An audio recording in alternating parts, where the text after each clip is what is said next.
오늘 주신 하나님의 말씀은 누가복음 24장이 되겠습니다. 하나님의 말씀 누가복음 24장.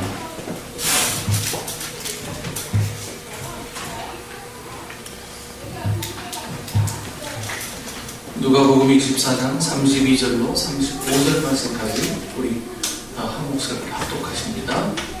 다 같이 합독하시겠습니다. 그들이 서로 말하되 길에서 우리에게 말씀하시고 우리에게 성경을 풀어주실 때에 우리 속에서 마음이 뜨겁지 아니하더냐 하고 곧 그때로 일어나 예루살렘에 돌아가 보니 11 제자 및 그들과 함께 한 자들이 모여 있어 말하기를 주께서 과연 살아나시고 시몬에게 보이셨다 하는지라. 두 사람도 길에서 된 일과 예수께서 떡을 떼심으로 자기들에게 알려주신 것을 말하더라. 아멘. 오늘 마음의 온도라는 제목으로 우리 함께 은혜를 나누면서 합니다. 자, 뭐 인사하셨지만 우리 옆 사람 앞뒤 사람 다시 한번 인사 좀 나누셨으면 고맙겠습니다. 네. 사랑합니다 해보세요.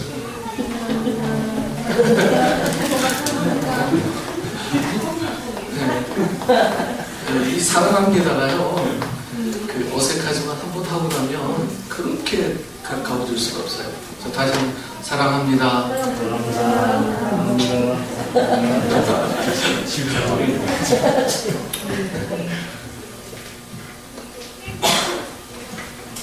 이 모든 것에는 적정 온도가 있고 한계 온도가 있습니다. 그리고 그 적정 온도에 미치지 못하거나 또 넘어서게 되면 문제가 발생하게 됩니다. 그러므로 이 모든 시스템을 가동해서 적정 온도를 유지하려는 노력을 하게 되는 것입니다. 이 원자로도 보면요, 이 열이 너무 많으면 그 열을 식히자면 엄청난 일이 벌어지잖아요. 네? 그 열이 엄청나기 때문에 그 열을 식혀주는 그 물이 항상 가동이 되지 않으면 이 원자로는 우리에게 엄청난 피해를 주게 됩니다. 그래서 모든 것에는 다 적정 온도가 있고 한계 온도가 있어요. 사람의 온도는 36.5도죠. 그죠? 뭐 조금 더 뜨거운 사람도 있을 테지만 평균 36.5도입니다. 이 온도는 따뜻한 정도에 속할 것입니다. 이것이 육체 온도입니다. 육체 온도. 이 온도에서 열을 받으면 육체가 이제 망가지게 되고, 만약 이 온도에서 이 온도가 좀 식으면 사람은 죽음에 이르게 됩니다. 그래서 이 죽은 사람은 온도가 없어요. 온도가 내려가잖아요. 만지면 차가워요. 그만큼 온도가 중요합니다. 여러분도 아직 왜 살려? 손 한 번 만져보세요. 따뜻해요? 네. 따뜻하다고 느끼면 내가 아직 살아있구나. 네. 그래서 항상 이 온도를 유지해줘야 돼요. 이 온도를요. 그만큼 이 온도가 중요합니다. 지금 지구의 환경 문제도 결국 저는 이 온도의 문제가 아닌가 이렇게 봅니다. 지구의 환경 문제가 바로 온도의 문제. 얼마 전에 뉴스에 보니까 식목일이 이제는 3월달로 당겨져야 된다고 해요. 네? 그런 뉴스 한번 보셨죠? 4월달에 심으면 온도가 너무 높아져가지고 잎이 더 자라나서 뿌리가 내리기 전에 잎이 자라니까 다 말라서 죽는데요. 그래서 이제 앞으로는 적정 온도가 6도 정도 된다고 그러네요. 6도 정도에 심으면 이파리는 덜 자라고 뿌리가 내리기 때문에 나중에 튼튼한 나무가 될 수 있다고 그런 뉴스 보도를 본 일이 있습니다. 결국 이 온도는 우리가 좀 잘 느끼지 못하지만 이 온도가 우리 삶 속에 굉장히 중요하게 다가오게 됩니다. 그런데 사물이나 체온에만 이런 온도가 있는 것은 아닙니다. 이 사람의 마음에도 온도가 있어요. 사람의 마음에도.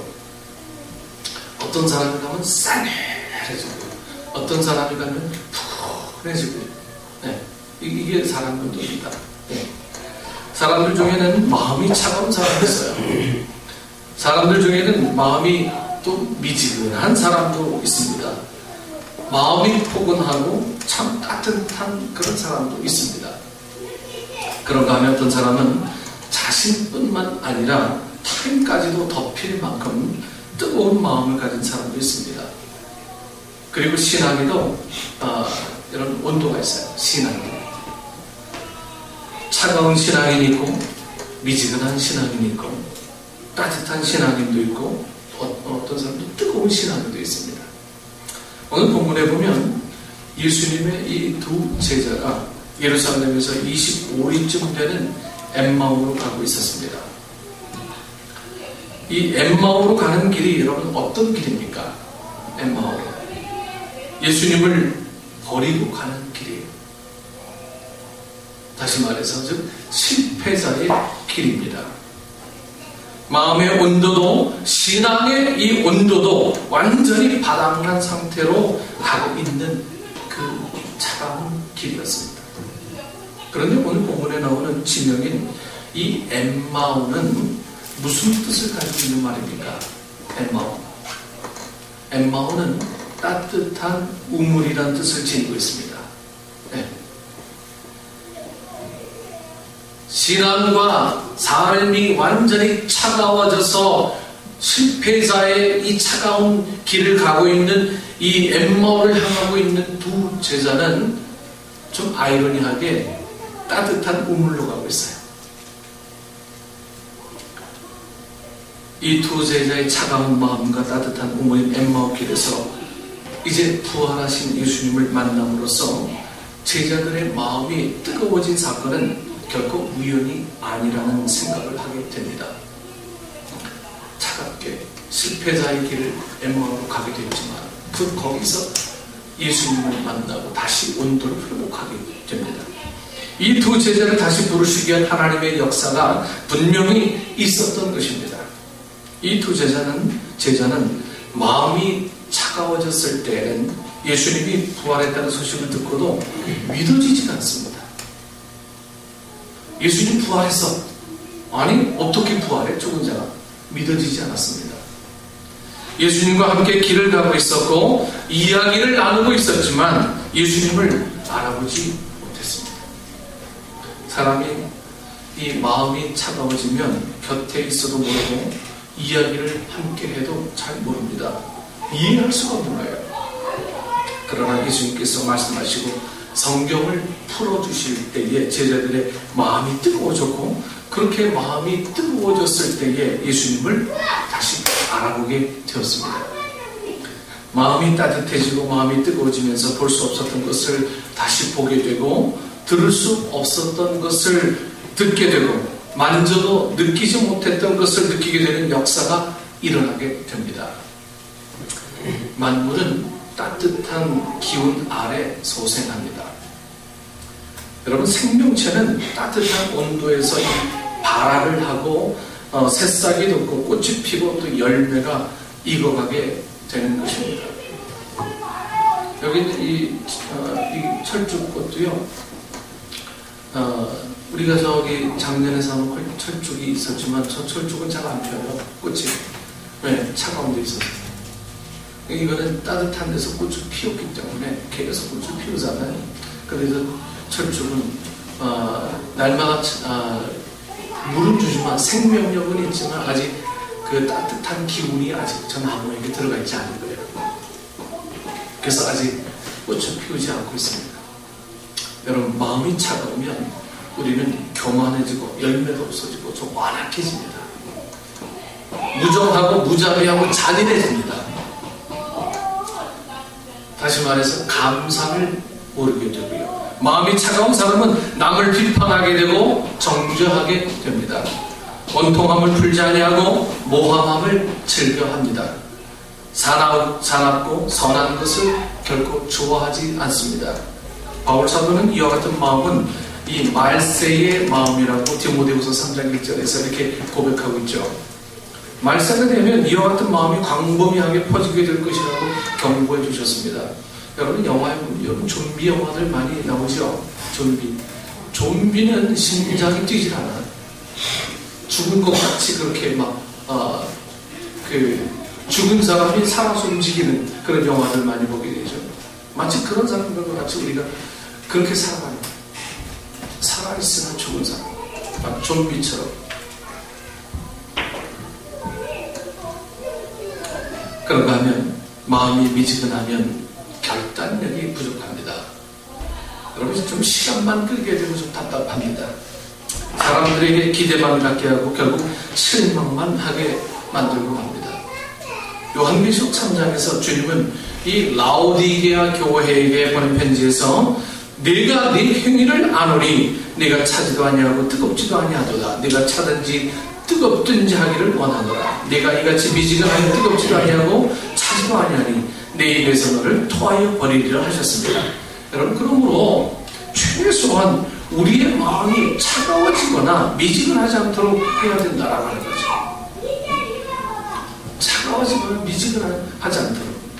마음은 따뜻하고 부드러울수록 좋습니다. 사람들은 이 따뜻한 사람을 좋아하게 돼 있어요. 따뜻한 사람.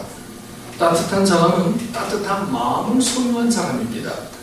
따뜻한 사람은 친절하고요. 따뜻한 사람은 사람들을 좀 따뜻하게 대해주죠. 이완주 씨의 흙을 알아야 농사가 산다는 이 책 중에 이런 말들이 있습니다. 흙도 부드러워야 좋다. 딱딱하게 굴면 손님이 끊긴다. 딱딱한 이빨보다는 부드러운 혀가 오래 남는다. 무엇이든 부드러워서 나쁜 것은 없으며 흙도 부드러워야 좋다. 겉 흙이 딱딱하면 물과 공기가 흙 속으로 잘 들어가지 못한다. 속 흙이 딱딱하면 뿌리가 뻗는데 힘을 너무 소모해 나무가 잘 자라지 못한다라고 이렇게 써 있습니다. 여러분 정말 그렇습니다. 사람을 살리고 돕는 마음, 이 선한 사마리아인의 마음은 참 따뜻하고 부드러운 마음입니다. 그런가 하면 마음이 뜨거운 사람이 있어요. 마음이 뜨거워요. 여러분 커피도 차도 사람도 좀 뜨거워야 제맛이죠. 뜨거워야. 식으면 맹탕입니다. 식으면 맹탕. 물론 뭐 아이스 커피, 뭐 아이스티도 있지만 이 차는 원래 뜨거운 거예요. 원래 뜨거워요. 뜨거워야 제맛이고 아이스는 나중에 훗날에 만들어지게 된 거죠. 여러분 사람의 마음의 온도도 뜨거워야 사람 맛이 나는 겁니다. 겉모습이 아니라 어떤 지위나 재산이 아니라 마음이 따뜻한 사람, 마음이 뜨거운 사람과 교제를 여러분 나눠보십시오. 마음이 뜨거운 사람과 교제를 나누게 되면 왠지 모르게 나도 좀 가슴이 이렇게 채워진 느낌이 들잖아요. 채워진 공허한 이 느낌에서 이제는 뭔가 참 따뜻한 온기를 자꾸 받게 되니까 거기서 오는 평안함, 자유함 이런 것들을 많이 경험하게 되어 있습니다. 그러면 여러분은 무한한 에너지를 공급받을 수 있게 될 것입니다. 제가 고등학교 때 존경하던 은사가 있었어요. 국어 선생님. 이름 도재일 선생님. 아직도 안 잊어버려요. 도 선생님이. 이 도 선생님이요. 저를 얼마나 이뻐했는지요. 그 도 선생님 집에 가끔 데리고 가서 그때 피자 하면 굉장한 좋은 음식이었거든요. 피자도 사주시고 집에서 김밥도 말아주시고 막 그랬어요. 그래서 제가 국어를 되게 좋아했는지 몰라요. 그리고 두 번째 좋아하는 선생님이 화학 선생님이세요. 그 화학 선생님은 저희 반에 딱 들어오면요 질문을 얼마나 많이 제게 해야 되는지 그 화학 선생님 때문에 화학 공부를 계속 많이 했었어요. 다른 공부는 좀 제가 못한 거 하면 수학이었어요. 이 수학 선생님은 왼손잡이인데 이 코를 오른손으로 잡고 왼손으로 뺨을 때리는 선생님이라 얼마나 싫었는지 몰라. 그 수학을 자꾸만 기피하게 되고 막 그렇게 되더라고요. 그래서 선생님이 어떤 분이시냐에 따라서 내가 선호도가 많이 달라지는 것 같아요. 제 국어 선생님은 시를 많이 들려주셨고 이 국어 선생님은 언제나 좋은 얘기를 많이 들려주셨고, 그래서 그 선생님은 제 머릿속에 항상 따뜻한 선생님으로 늘 기억이 남아 있습니다. 그 선생님 늘 하시는 말씀이 아이들에게 따뜻한 말씀도 많이 해주시지만 좀 형이 좀 상학적인, 형이 어떤 하학적인 이야기들, 나사가 풀렸다고 해서 나사 조여줄까 하면서 막 이렇게 하시는 선생님이 있어요. 하여튼 그 선생님 생각하면은 그냥 따뜻해져, 마음이 따뜻해져요. 여러분들에게도 뭐 그런 추억들은 하나씩 다 있으리라 봅니다. 사람의 마음의 온도도요, 뜨거워져야 돼요. 그래야 사람 맛이 나는 거예요. 마음이 차가운 사람과 교제하면 결국 이 상처를 받게 됩니다. 마음이 차가운 사람하고 만나면요. 마음이 차가운 사람은 사실 좀 그들을 포용할 수 있는 능력이 우리에게 있으면 참 좋겠지만 그 능력이 우리에게 없으면 좀 멀리 좀 하셔야 될 필요가 있습니다. 사람 자체는 나쁘지 않을 수 있으나 사람의 마음이 차가우면 결국 이 어둠의 영의 지배를 받기 쉽기 때문입니다. 어둠을 좋아하는 아이들은 이 빛으로 나오는 일들에 대해서 굉장히 꺼려합니다. 오늘도 중국도 공부하던 중에 그런 얘기를 많이 했었어요. 요즘은 제가 많이 아단치는 사람으로 우리 거주하는 데서 소문 날 것 같아요. 우리 저 주차장에 남자 아이들, 여자 아이들 할 거 없이 와서 그냥 이래. 그래서 제가 막 엄청 많이 막 뭐라고 그럽니다. 막 카메라 들이대고 사진 찍으려고 막 이러는데요. 결국은 어찌 보면 그것도 사랑이거든요. 사랑이 없으면 니들 그렇게 하든지 말든지. 나하고 무슨 상관이야. 내가 좀 손해 날까봐 어른 역할을 못 해준다면 그들 과연 어떻게 될 것인가 이런 마음이죠. 그들에게도 야단치는 마음이 아니라 그들에게도 사랑의 마음이 전달되었으면 하는 바람으로 많이 간섭합니다. 그러면서 사실 좀 겁나요. 네. 여자아이들 8명이서 뻐끔뻐끔하고 있길래 한마디 해줬더니 한 여자아이가 그 가면서 뭐라고 하는지 아세요? 아우 짱나 뒤통수로 그냥 뭐 한번 이렇게 할 마음이 생겼지만 그렇게 더 큰 문제가 생겼대서 그냥 보냈습니다. 이 따뜻한 마음이 전달되는 방법들은요 여러 가지죠. 여러 가지. 때로는 야단의 방법도 있고 때로는 뭐 부드럽게 온유하게 권면하는 방법도 있지만 그 상황에 맞게 대처하는 거죠. 그게 따뜻한 거죠. 예수님은 우리의 마음을 차갑게 하려고 오신 것이 아닙니다.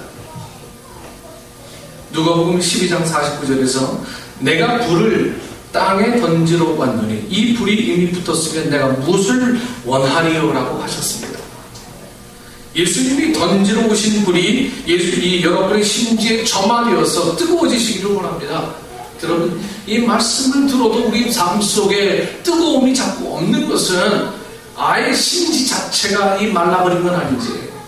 말씀은 계속 선포되지만 내 이 심지에 아직 전달되지 않는 것은 아직 내 이 심지 자체가 말라있든지 아니면 기름이 아직까지 올라와 있지 않던지 타려고 하다가 기름이 없으니까 그냥 중간에서 사그라져 버리는 거예요. 다 심지만 타버리는 경우죠. 팔을 했다가 그냥 꺼져버리고.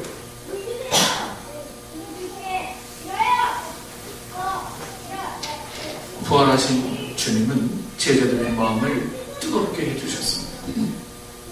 주님께서 약속하신 이 보혜사 성령님도 마음을 뜨겁게 해주시는 하나님의 영이십니다. 그러므로 충분히 그분과 가까이 할 만한 가치가 있는 거예요. 부활하신 주님께서 엠마오로 가는 두 제자에게 여러분 맨 먼저 하신 말씀이 무엇입니까? 저희가 서로 말하되 길에서 우리에게 말씀하시고 우리에게 성경을 풀어주실 때에 우리 속에서 마음이 뜨겁지 아니하더냐 이렇게 성경을 풀어주셨습니다. 엠마오 가는 두 제자에게 성경을 풀어주셨을 때에 듣고 있는 이 두 제자의 심령이 숯불에 타듯이 뜨거워지기를 시작했다는 거예요. 성경을 풀어줬더니 뭐 부활에 대해서 얘기 안 해주셨어요. 성경에 대해서 막 얘기를 해줬더니 이 제자들의 마음이 막 불붙듯이 막 뜨거워지기 시작한 거예요. 여러분 심령이 뜨거워지기를 원하십니까? 성경을 들어요. 성경. 하나님의 말씀이 내 마음을 뜨겁게 합니다. 내 마음을 계속 뜨겁게 하려면 하나님의 말씀을 여러분 계속 공급받아야 합니다. 우리의 공허한 마음, 우리의 슬픈 마음, 허황된 마음, 절망된 마음을 뜨겁게 할 수 있는 것은 하나님의 말씀뿐인 줄 믿습니다. 디모데후서 3장 16절에 모든 성경은 하나님의 감동으로 된 것으로 교훈과 책망과 바르게 함과 의로 교육하기에 유익하니 이 모든 선한 일은 행하기에 온전케 함이니라고 디모데후서 3장 16절에 이렇게 기록하고 있죠. 우리도 성경 말씀을 들을 때 이 두 제자들처럼 나의 마음이 좀 감동이 되어야 하고 깨달아져야 되고 좀 뜨거워져야 합니다. 그리고 이 뜨거워진 마음이 변하지 않아야 됩니다. 여러분 계속 지속이 돼야 돼요. 지속되는 거. 뜨거워진 마음이 식으면 안 되죠. 그래서 여러분 한번 은혜 바르고 은혜가 중요하게 해야 돼요. 물론 처음에는 은혜가 중요하지만 이미 은혜가 한번 들어간 사람은요, 그 은혜가 날마다 또 은혜 이렇게 하지 마시고요, 이 은혜가 유지될 수 있도록 이 관리를 해줘야 돼요. 성령 체험은 이례적인 사건이 아니죠. 성령 체험을 이례적인 사건으로 이해하는 사람들은 늘 그냥 냄비 끓듯 그냥 팍 하다가 그냥 끝나버려요. 또 팍 하다가 끝나버려요. 뭐 사건이 있으면 그냥 우리 마음속에 아주 그 시험거리가 막 다가오고, 그래서 이례적인 성령을 이해하시는 분들은 신앙생활을 하면 여러 가지 곤란한 지경에 이르게 될 것입니다. 마음을 뜨겁게 하는 성경 해석이 여러분 건강한 영적 해석입니다. 그래서 이 말씀을 보면서 이 말씀이 꼭 내 말씀, 나에게 주신 말씀이 이걸 읽으면서 이 말씀을 그만 수도 없이 읽었는데 왜 이 말씀이 오늘 내게 새롭게 깨달아지지? 이런 말씀들. 이 성경 전체가 뭐 다 그렇지만요, 그날 읽을 때 은혜 오는 그런 부분들이 있잖아요. 성경을 펼쳐야 그런 마음, 뜨거운 마음들이 올 수가 있다는 거죠. 마음을 뜨겁게 하는 기도가 또한 좋은 기도입니다. 서로의 마음을 뜨겁게 하는 성도의 교제가 정말 좋은 교제입니다. 서로를 위해서 헌신하는 건요, 사실 이 마음을 좀 뜨겁게 해주려고 하는 거예요. 마음을 뜨겁게. 우리 찬양단 앞에서 나와서 찬양하는 거예요. 우리 여러분 마음을 좀 뜨겁게 해주려고 그래요. 너나 얼마나 잘하나 보자. 이렇게 우리가 지켜보는 수준으로는 이 마음, 뜨거운 마음이 전달이 안 되잖아요.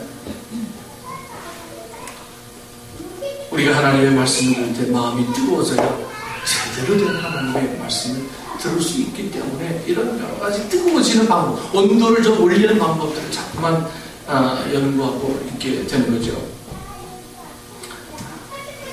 마음이 뜨거운 사람은 행동이 또한 달라지게 되어 있습니다. 엠마오로 내려갔던 자가 곧 그 즉시로 예루살렘으로 이제 되돌아갑니다. 도망자의 길에서 이제는 다시 한번 모험자의 길로 전환됩니다. 실패자의 길에서 이제는 진정한 승리자의 길로 다시 되돌아가지요. 주님을 만나고 말씀을 듣고 마음이 뜨거워진 사람은 여러분 행동이 변하게 됐어요. 말씀을 많이 듣고요. 그리고 오랜 생활 동안 믿음 생활을 했음에도 불구하고 우리가 정말 뜨거운 자리로 돌아가지 않는다라고 하는 것은 아직 내 마음이 뜨거워지지 않은 거예요. 내 마음이 뜨거워지지 않았습니다. 행동이 옮겨지지 않는 것은 아직도 내 마음에 뭔가 찬 기운이 남아있구나. 뭔가 좀 공허하구나. 아직 아직도 움직이지 않는 것은 내 마음속에 자리 잡고 있는 하나님의 뜨거운 마음들이 아직 전달해야 되지 않는 거예요.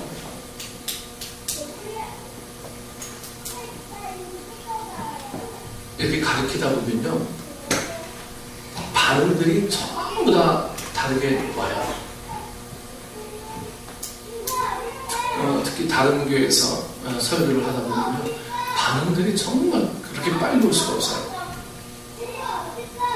어떤 분들은 너무 뜨겁게 받고요, 어떤 분들은 참 졸음의 은사를 받고요, 어떤 분들은 참 편안하게 되고, 어떤 분들은 격하게 받고, 네. 다 달라요. 하지만 전 받는 것, 그 말씀 받을 때 그 당시의 상황이 중요하다 보지 않습니다. 그 당시의 상황이 끝나고 그 다음에 무엇을 하느냐인 거예요. 여러분, 오늘 예배가 중요합니다. 하지만 이 예배가 왜 중요합니까? 은혜 받기 위해서요? 그럼 은혜가 왜 필요합니까? 결국은 나가서 증인된 삶을 사는 삶을 위해서 오늘 예배가 중요하고, 오늘 내 마음이 뜨거워지는 것을 필요로 하는 것이지요. 그냥 말씀 듣고 뜨거워져서 그 당시에 머물러 있는 거예요. 뜨거워지려고 그러다가 그냥 사그라드는 하나도 아닙니다. 우리가 이런 것에 늘 길들여져 와서 몇 년 동안 이렇게 신앙생활을 하고, 믿음 생활이 이게 전부 다구나라고 생각하면서 그냥 나태해져 버리죠. 요즘 일터에서 공부하시는 분들은 많이 알게 될 겁니다. 하나님 어떤 믿음 생활과 우리 일터의 생활에 동일이 된다. 아니, 어찌 보면 하나님 이 일터의 삶을요, 하나님의 말씀을 가득 채워야 될 사명이 오늘 우리에게 있다라고 하는 것을 아마 배우시게 될 겁니다. 바로 이겁니다. 오늘 우리는 여기서 왜 은혜를 필요로 합니까? 오늘 왜 말씀이 우리에게 필요로 합니까? 결국은 생활 속에서 정말 하나님의 간섭하심으로 승리할 수 있는 조건들을 우리가 갖추기 위함이기 때문에 이 자리가 필요한 거죠. 다시 말해서 이 교회가, 넓어진 교회가 확장되기 위해서 오늘 이 예배가 이 교회가 필요한 겁니다.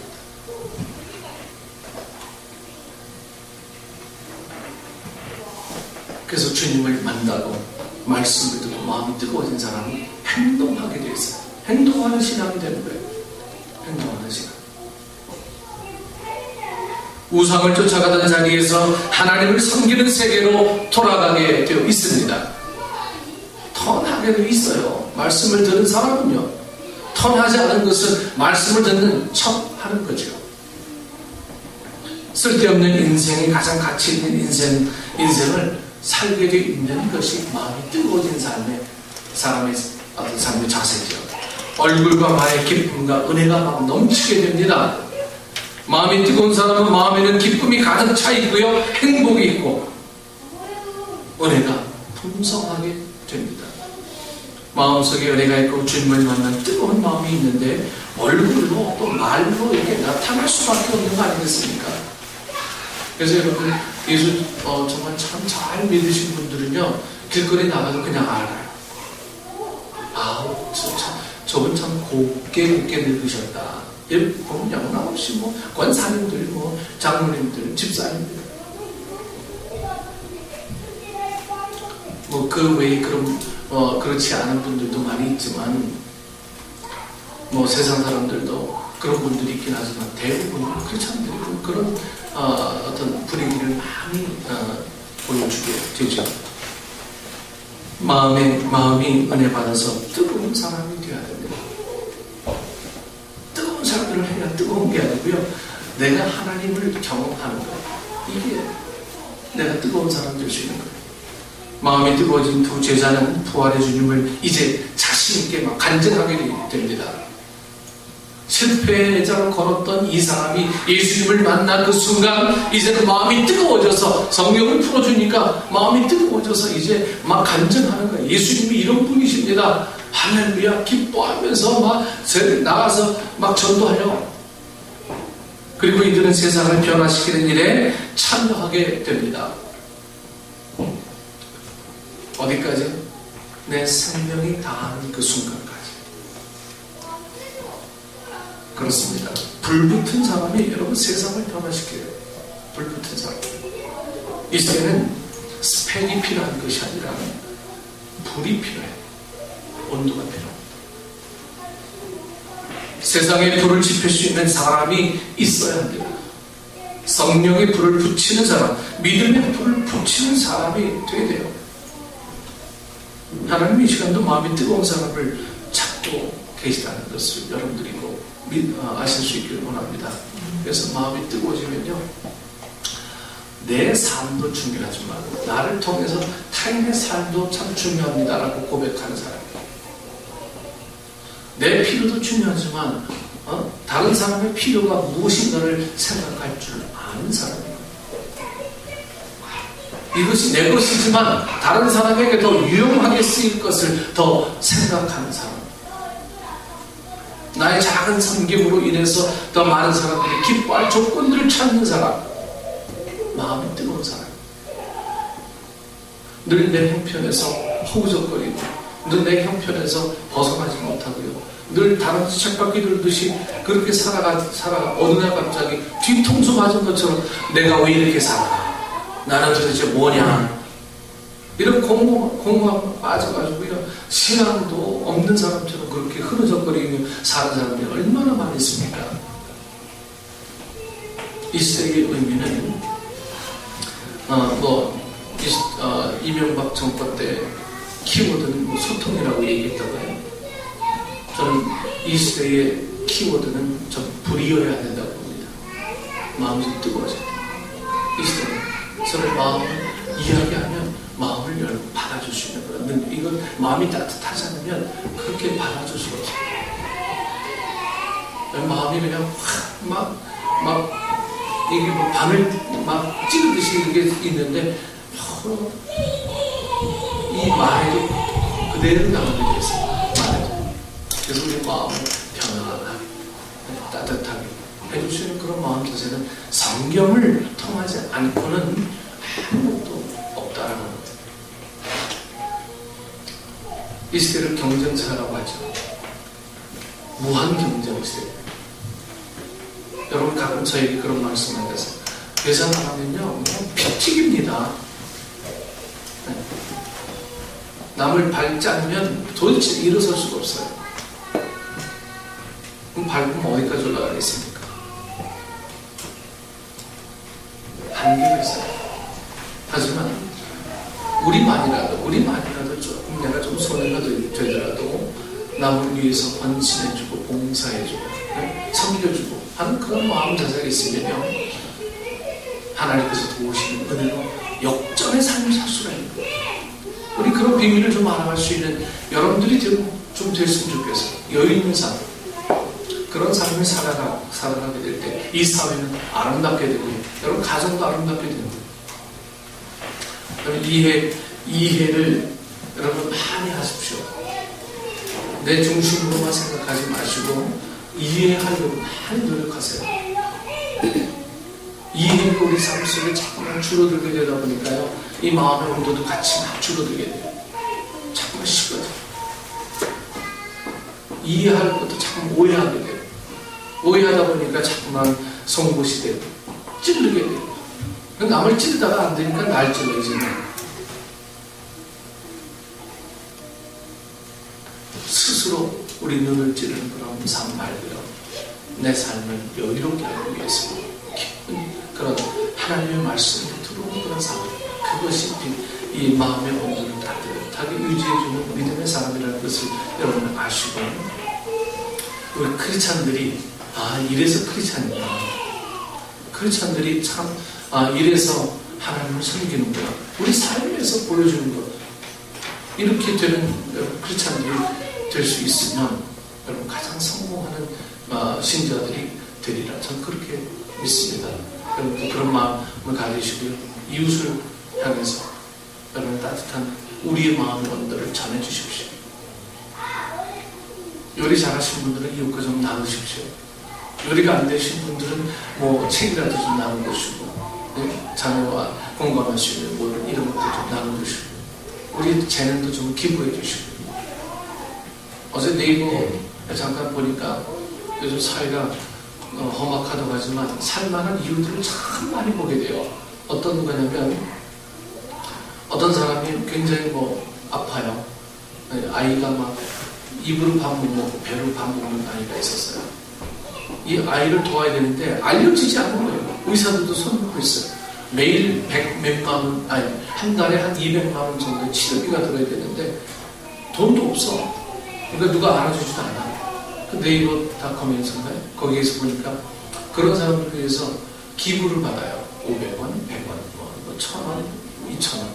그리고 댓글 쓰면은 하나에 100원씩인가? 이렇게 해서 기부가 되더라고요.